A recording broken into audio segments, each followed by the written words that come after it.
In an undisclosed part of the Zaporizhia region of Ukraine sits drone pilot Mikhailo.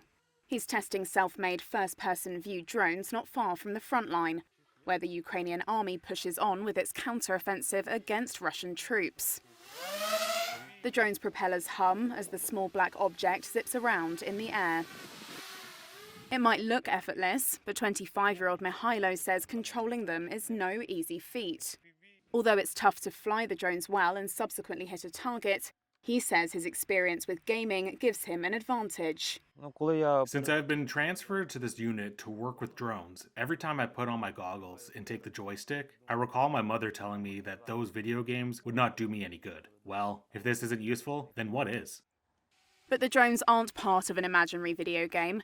They instead play a central role in the very real Russia-Ukraine war, deployed on both sides. Mikhailo says the performance of these FPV drones differs from others. There are big drones that can fly hundreds of miles, some that hover over the battlefield taking pictures, and others that carry weapons to drop on targets. But the FPVs are designed to crash straight into a target, steered by a pilot wired into a virtual reality headset.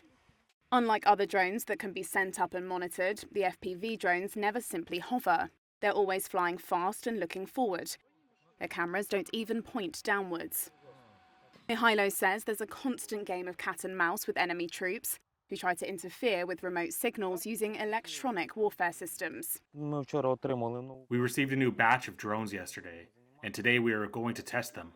We will see how they work at a distance, whether the connection is lost or not, and so on. Because we must check every drone we get. It might have some defective parts, or certain things might not work. Troops at the spearhead of Ukraine's counter-offensive said a battle last week along the front in the southeast proved to be tougher and bloodier than expected. Combat footage shared by the Ukrainian army's press service showed explosions in Russian dugouts said to be caused by Ukrainian FPV drones. Reuters was not able to verify the date or the location the army drone footage was filmed. Both Ukrainian and Russian forces have used a wide array of drones during the war for both reconnaissance and assault purposes.